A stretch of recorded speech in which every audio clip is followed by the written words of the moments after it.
Of course, we're playing Arizona State Saturday. I have a lot of respect for Todd Graham and how he runs his program and what he does. He'll have them ready to play, and they'll be blitzing walking off the bus. That's what he loves to do. So it's always fun going up against him and what they do there. They've got a heck of a football team. They're 5-1, and they're really good, and they've been good for a while. And so it's going to be a tough test for us here, but I'm glad we're playing at Folsom. Our kids love playing at Folsom. So I'll take any questions at this time. Coach, you mentioned the blitzing when they get off the bus. The offensive line seemed to struggle a little bit with the pressure that USC was bringing this past week. How do you address that this week heading into Arizona State? Right. USC's got some really good players too, and we never got in a rhythm offensively to be able to help out our offensive line. We didn't get the ball running. We didn't get the ball out on the edge like we should have on some of our quick passes. So we feel like that we help our offensive line out when we get that first down, and that defensive line gets worn down a little bit. Now they can't dial up all that stuff because you can't, we're not slowing down. We get moving, and that helps our offensive line out a lot. Our offensive line's played really well this year, and USC's got some very good players just like Arizona State does, and we'll handle it and do well. Hey, Coach, how do you prepare for a team that's kind of banged up at quarterback and you really don't know who's going to be behind center? To me, that's a very, very scary thing on our part, to prepare a team that we don't really know who's going to play quarterback, so to speak. So if they're doing that, they have two excellent, not good, excellent running backs. And they have a very big, powerful offensive line. So, I'm preparing for them if the one quarterback doesn't play, that they're going to run the ball a ton, and they have good enough players to do that and can try to control the game, so to speak, in the run game. If one of the quarterbacks plays that is able to run their offense exactly like they want it, then they got their whole arsenal. So we're preparing for the whole arsenal, and then we got to prepare for isolated areas where they're going to maybe not say they would make it easier if a quarterback's his first start that hadn't played a whole lot. So we're working on all of it, and it kind of makes it a little bit harder for us, I think. So the way I see it. Getting back to the USC game, it seemed like in the first half, Afolabi said earlier that you came out flat, and it seemed in the second half that you really picked it up and adjustments were made. Will you just talk a little bit about maybe what might have played into that? Yeah, I don't think we really came out flat. I think USC had something to do with that. They're a good football team, playing on the road, and we just didn't kind of get in a rhythm. They made a couple plays here and there, but we hung in there. I thought we kept playing hard, and we were able to get back in the football game and just didn't finish it like we wanted to. USC is the most talented team we've played except for Michigan, no doubt in my mind. They're probably one of the most talented teams we'll play the rest of the year. And so that was, but we had our opportunities, and we still feel like we should have won the game. We still feel like if we played them again, we could win the game. So I don't think our kids came out like flat. I think they had something to do with it, and we didn't make a few plays that we needed to make in the first half there. When you watch it on film, if we do a couple things, just a couple little things that you see that we didn't take advantage of that were there, then, it's 14-10 at halftime or 14-14. It's a whole different game. Manny Wilkins, I think, sprained the ish quarterback on October 1st. You've had a quarterback dealing with a sprained ankle as well. Are you surprised, or, given that how quickly they think he can get back? And do you just have to kind of assume that even if he is back, that he would be at his normal kind of running? Yeah, you got to assume that they won't put him out there unless he's able to protect himself and go. I have a master's, but I don't have a doctorate. So there's a difference in a low ankle sprain and a high ankle sprain. My youngest son has a low ankle sprain. He got in the game and played the whole game. He's going to play this week. But a high ankle sprain is a whole different world.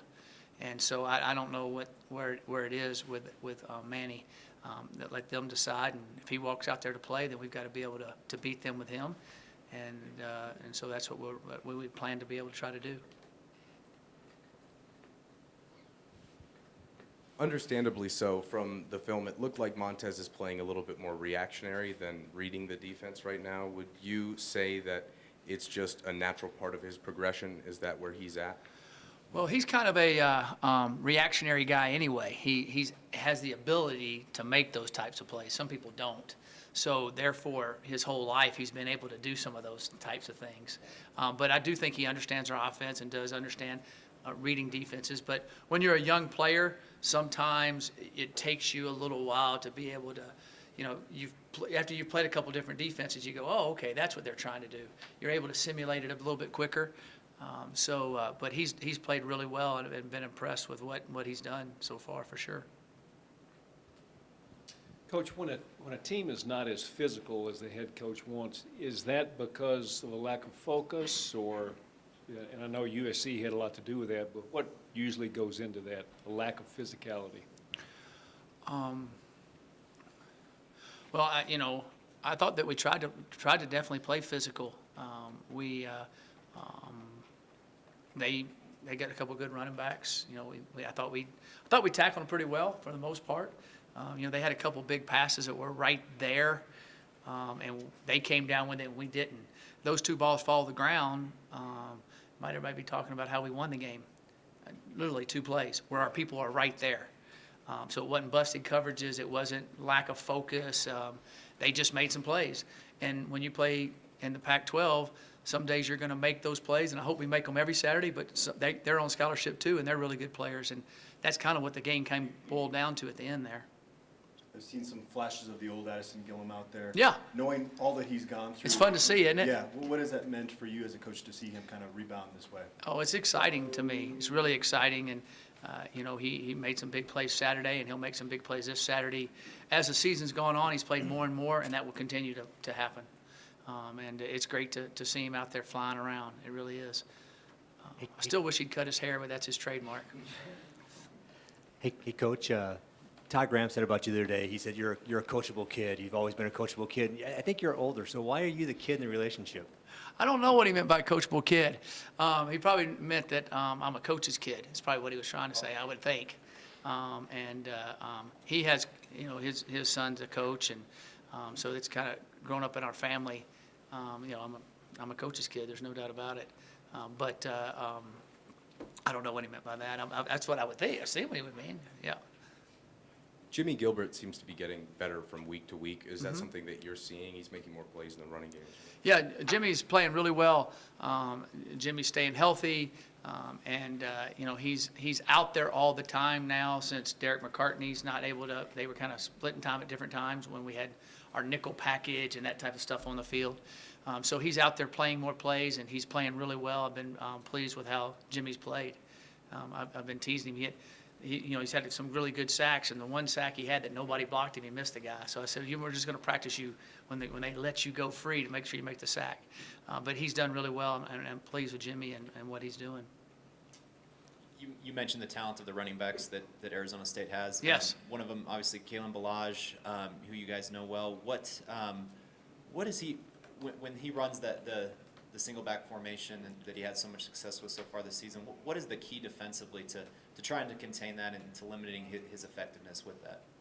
Tackle number 7. They get him in some situations where he just runs over guys.